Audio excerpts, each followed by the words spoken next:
All right, well, let's talk about another anime that Funimation has given the English dub to. This is one that I've enjoyed so much. I've enjoyed half of it. That's right, you haven't finished it yet. You I do. I need to finish it. Well, now you have your chance. Funimation's also bringing over to the States with an English dub, Steins Gate. This is a fantastic, what would you call it? It's like a sci-fi adventure conspiracy series? Slash nerds. Everywhere. Because it takes place in Akiba, for crying out loud. Yeah. Funimation's actually recently released the dub cast. Honestly, hearing some of these people, I think it's going to be a pretty decent work. Watching the promo, it actually sounds, I mean, the promo actually makes the dub sound good. Mm-hmm. So, you know, maybe Funimation will be, I mean, Ocean Group obviously usually does good stuff, but maybe Funimation will start doing really good stuff. And we'll see. Go ahead and roll it. Here's hoping. Yeah, let's play the trailer. Quaff deeply from the trough of future shock. Allow that woolly brain to be stricken with envy. You are speaking to member 001. Time machine? Neat. You had to have seen it too. Tell me you saw it too. I didn't. It's a time machine. I'm here to rewrite the past for the sake of the future. These are the members.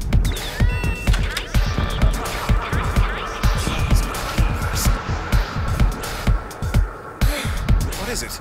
It's gone! Look! I think we might be onto something. This text has shot 5 days into the past. I already know! It's alive! You are speaking to member 001. If you contact me, I will reply.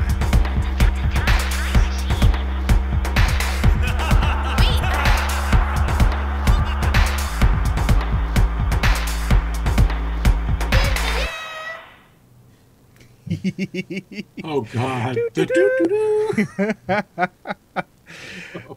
It's one of those, you either love that or you hate that. The do-do-do thing? Yes. I thought it was really cute until I got the Steins Gate app on my iPad. Then I hated it. Okay, I can understand that. But the voice cast definitely gets the same feel, at least for me, that I got when watching it initially with the Japanese dub.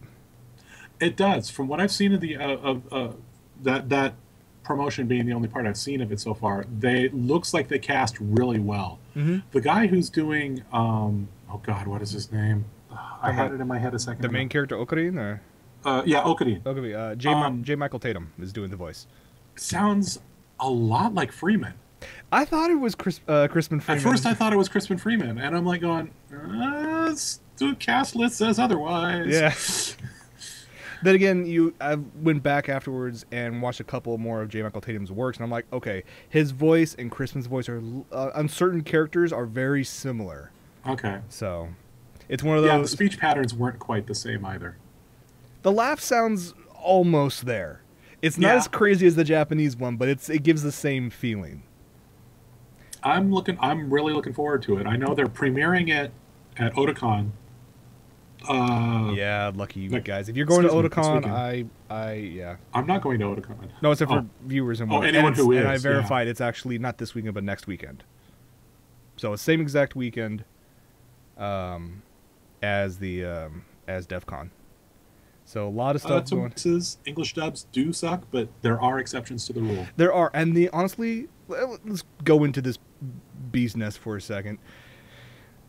For the most part, I enjoy Japanese dub over the English dub. I prefer it, yeah. Over the past 8 to 10 months, English dubs have taken a drastic turn for the better. I think they're spending more time on the quality. I agree. And there are some outstanding instances where it works. Case in point, Panty and Stocking. But for as many series as it does work in, like Panty and Stocking, or Hellsing. Hellsing was another really good dub, although Cetus's English accent was kind of lame. But Alucard, but of Integra. Course, if you start going back farther, anything from the Ocean Group, Inuyasha, Ramen 1/2, and then there's also Cowboy Bebop. But for every one that works, there are 15 or 20 that suck ass. Mm-hmm. So, I mean, given my druthers, the first thing I'm gonna do is pop it in Japanese. Right. And if I'm in a situation where I'm too tired and don't want to read my anime, then I'll fire up the English dub. And there have been a few times where I've fired up the English dub because I'll have already watched in Japanese, but I'll fire it up in English, and I'll be like, "Oh, I can't take it. Turn it back to Japanese. I'll read it anyway." Oh god, there are some horrid dubs out there. One that I'm actually going through right now. It's a series I've actually never watched before, but it was a few months ago. It was on sale on the Funimation website for like $10 for the Blu-ray box that it was like done. Was Tsubasa, Reservoir Chronicle, Oh god. the Clamp series. And I was like, okay, it's $10. It's a Blu-ray. I'll check it out. Was it complete for $10? The first season was $10. The second season was $10. Wow. Yeah. Okay. I also picked up Eden the East 2 for $10 at the same time. I'm curious about Eden the East. But... I like the Eden the East dub. It's not complete, but for the most part, it's there. Okay. But going through this series, I'm doing a little experiment for myself that I could do one episode English, one episode Japanese, one episode English, one episode Japanese, see if I can find the blend between the two. And for me, I really can't find it on this one. Because there's On which? In both of them. Like, I can't... Oh, Tsubasa? Okay. Yeah, in Tsubasa, there's the Japanese version, which, okay, you can definitely tell what characters are which. There's the English version, which you can tell which characters are which. But they don't mesh together. But that could be just me nitpicking, but it was kind of throwing me off. The thing with Tsubasa, though, is it takes place across all the Clamp universes. Right. I mean, it's sort of like the ultimate comic mashup, if you will. Not comic as in comedy, but comic as in crossover. Right. It's the thing about... I tried to watch a couple episodes of Tsubasa, and it just reaffirmed my belief that Clamp is a bunch of evil bitches. But Come on, you didn't like Clamp whatsoever? They are so evil. They're good. They're good writers. They're good character designers. But oh my god, are they evil? Oh yes, that's why I love them.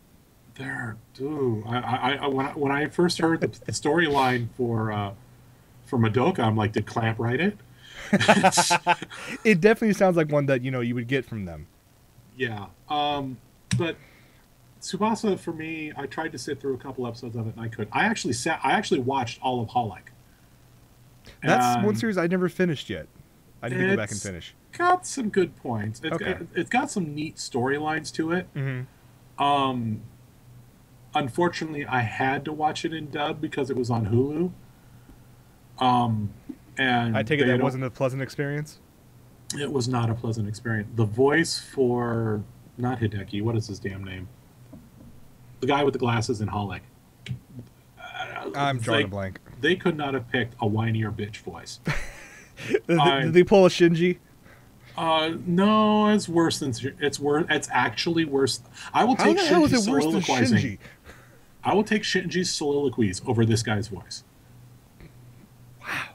That's kind of harsh. I'm sorry. I just don't like it. I think it sucks ass. So... Like I said, for every good one, there's 20 horrible ones. All right. I can see where you're going with that. But speaking of, since we're on the whole anime roll here, okay. You mentioned something that's going on in San Francisco that I happened to catch the ad for and wanted to mention as well. So we should bring it up. Yes. Let me grab it right here. You want to kick this one off? Yeah, there's this trend that's taking off in Japan that are called real escape games. The idea is they pop you in a room, and you're in with a group of people, and there are clues and hints buried in the room in various... I mean, they could be up in the ceiling tiles, they could be taped to the back of the TV in the room, and you have to find all these clues to get out to get to the next stage of the puzzle. These have been picking up in popularity in Japan over the last 2-3 years. They've really taken off. Well, they've started... there's a company that's been doing them called Real Escape Game, where they want to bring it over to the States, and they've started to. Well, apparently Viz, they got a hold of Viz, and Viz was interested and got some other stuff involved, and they're bringing one to San Francisco.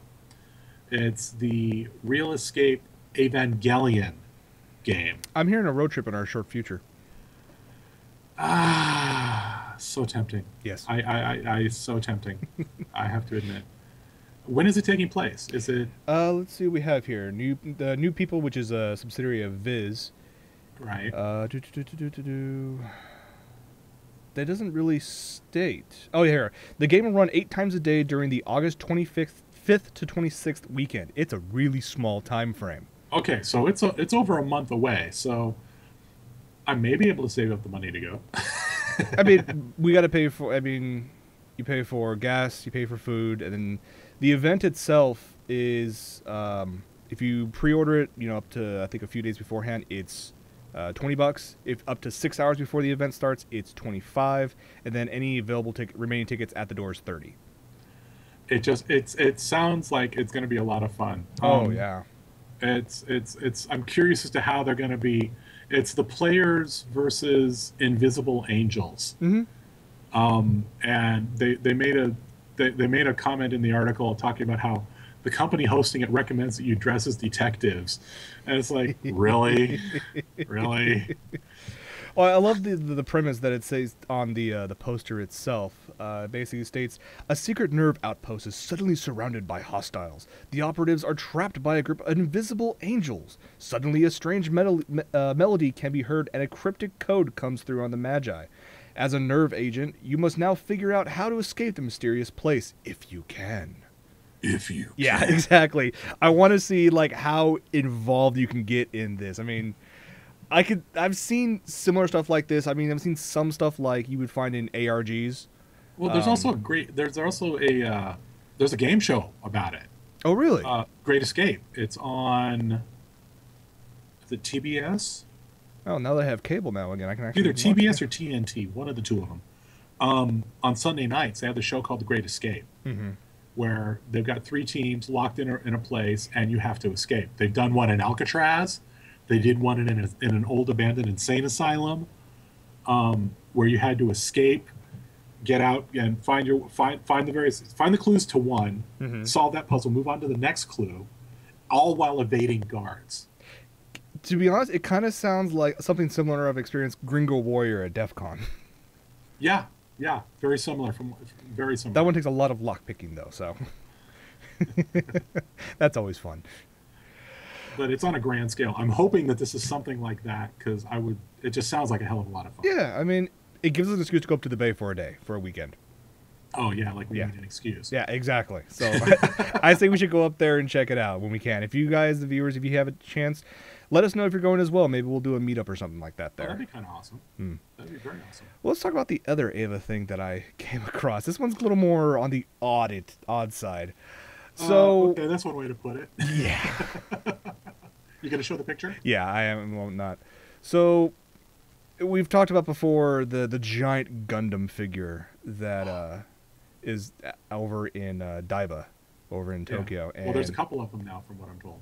Yeah, the one I went to, it was there. It's I forget how In Odaiba, how big at it the is. Gundam store. It's I think- awesome. yeah. I love it. It's great. Ava fans apparently wanted a little of their own action of this as well. So they decided to create, or NTV, the Nippon Television, decided to create this. As you can see, It's not. minus her head. It's. Oh, can you pan Yeah. it up? There you go. Yeah. Notice that it's not. They didn't create an Ava or an Angel. They made Gundam-sized Ray. Yeah. It's actually bigger than the Gundam. Oh god. The Gundam that's up in Daiba, I believe it's 18 meters tall. This one's 18.5. And that's sitting down. Can you imagine if she stood up? Oh, yeah. I mean, of course, you could see the little slide in front of me. Let me Yeah, scroll because down. everybody wants to slide down Yeah, Ray's you can neck. slide down. I'm just looking at this, and I'm like, okay, this is... Oh, that doesn't lend itself to perverted jokes. Oh, does it? I mean, it's a giant blow-up Ray. I got a question. Again, with the perverted jokes. Exactly. And the thing is, of course, it's part of an event, and you can buy a bunch of stuff for it. Like, I think, what do they have here? Well, it's like it's the opening of the 3rd Ava store, I think. That they're opening up right next to NTV building. Yeah.